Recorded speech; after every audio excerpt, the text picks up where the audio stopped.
Hello, folks. Welcome back. Here we are once again in the aftermath of Donald Trump laying down the law and spanking the hammer on the African National Congress in South Africa.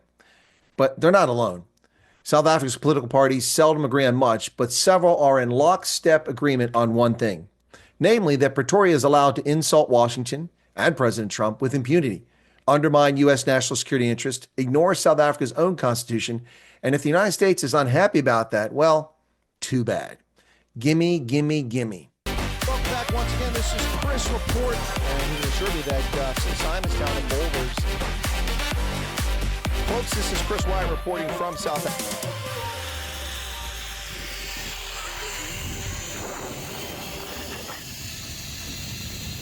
The expected idiotic nonsense came pouring out of South Africa today in response to President Trump's announcement on Truth Social that he is canceling all future foreign assistance to South Africa.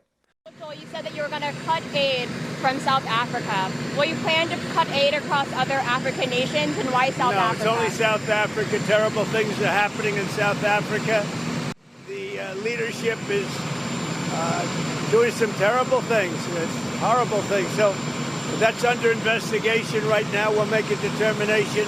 And until such time as we find out what South Africa is doing, they're taking away land, they're confiscating land.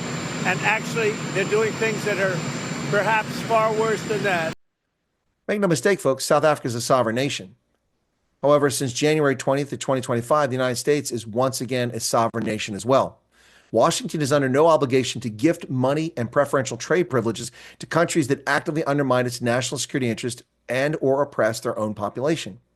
Today, South African politicians are awakening to a new reality. But in typical fashion, they just don't get it. Calling Trump a racist, attacking America as a neocolonial or imperial power, insulting Americans and harming their national security interest. That's how South Africa wound up in this situation in the first place. But like petulant children, a host of South African politicians and political parties demanded their freebies, insulted Trump, or boastfully claimed America can take its aid and shove it. Children.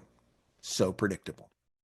Here are some of the responses from South African political parties and politicians. In a statement, ANC spokesperson Mahalengi Bengu Motsiri said a racist agenda fueled misinformation on South Africa's land reform program.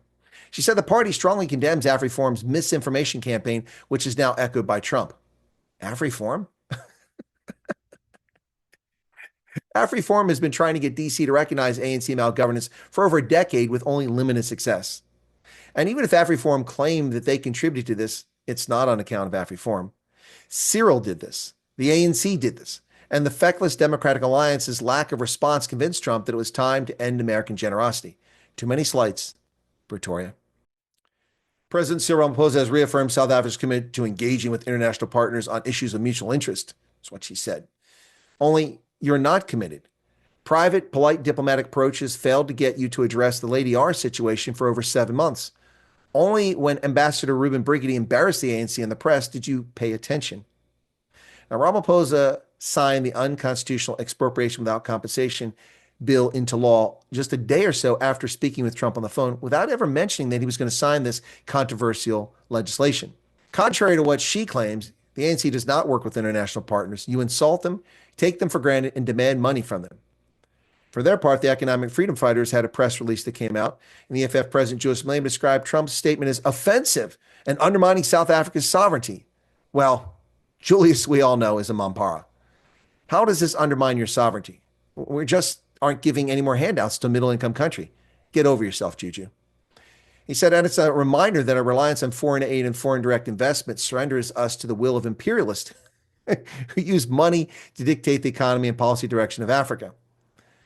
We didn't demand any policy change. Do what you want, as will we with our money. Keep flapping your yap, and then you will see actual coercive action from Trump with sanctions. Right now, no punitive measures have been applied, but you keep it up, keep insulting America, and maybe you'll get some of those. Malema added, we want to make it categorically clear that the President of the United States that we are going to expropriate land without compensation and pursue legislative measures to do so, and no threat will stop us. Well, good luck with that. No one is threatening you. Why such a fragile ego, Juju? For their part, ActionSA, which sits outside the official leftist opposition and not part of the government of national unity, notes with concern the reckless remarks by President Donald Trump threatening punitive measures against South Africa for what he claims to be widespread land confiscations and human rights violations. Actually, that's not what he said. Your quote is factually incorrect. Get it right. Punitive? No. It's our money. We are flat broke, having spent $2 trillion more than the government took in last year.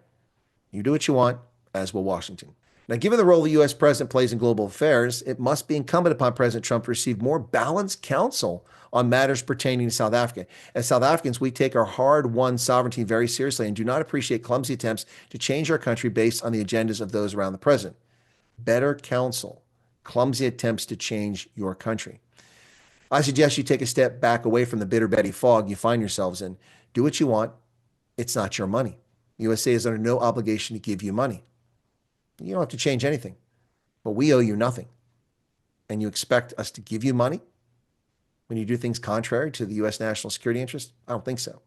For his part, the African Transformation Movement, Vuyo Vuzungula, told News 24 that as a country, we shouldn't be begging any other country for aid. We should be leveraging our mineral resources. Those countries get coal and other commodities from us. No, we don't buy coal from South Africa. Platinum, yes.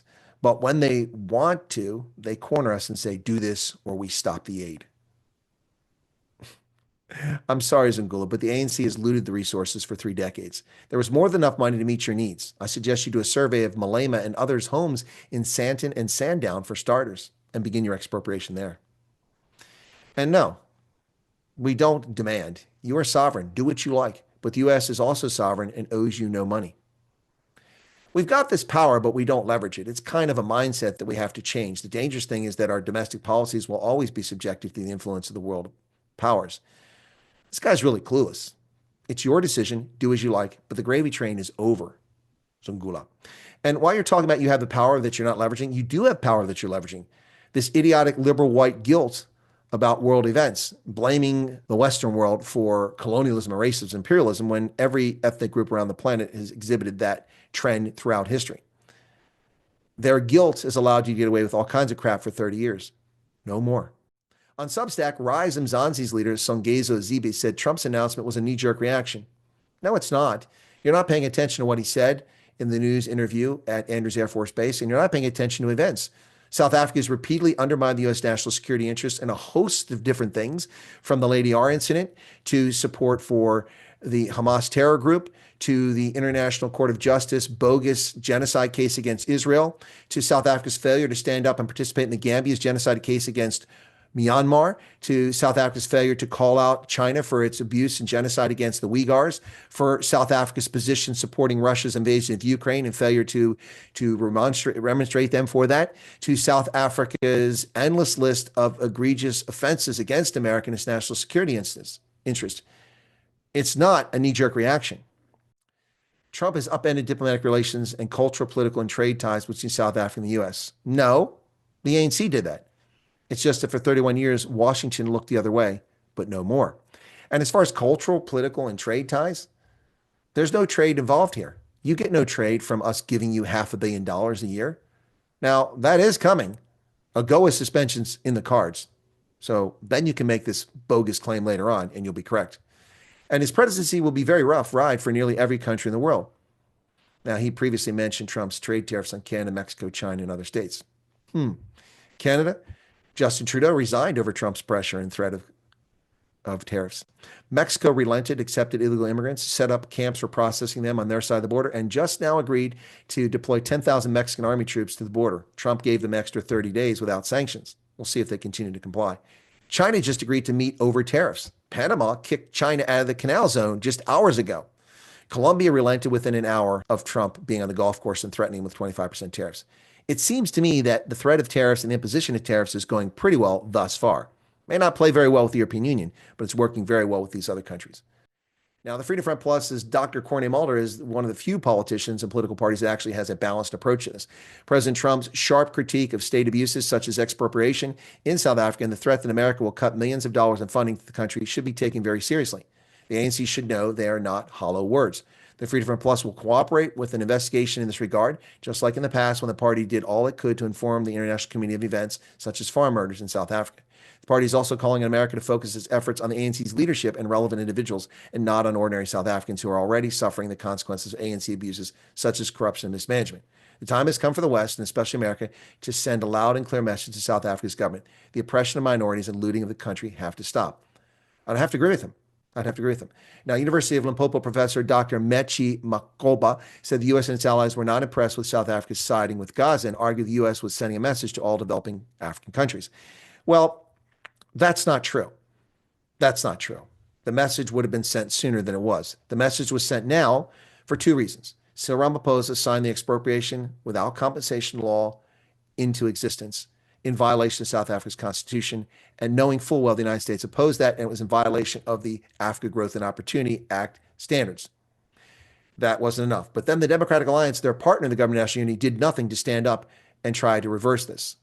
That is what convinced Trump. This is what had to come. So Gaza is just a small part of it, but that is a part of it. All the other things I mentioned are part of it. So South Africa's political parties respond, and in typical fashion, they demand and expect that we give them money when they insult us and undermine our national security interests at every turn. America would just be stupid to continue giving free money to a country that works against its interest. What say you, South Africa? You can do what you want, but shouting fire in a crowded theater has consequences. And undermining your own constitution, after all the other insults and slights, comes with a price. Cheers.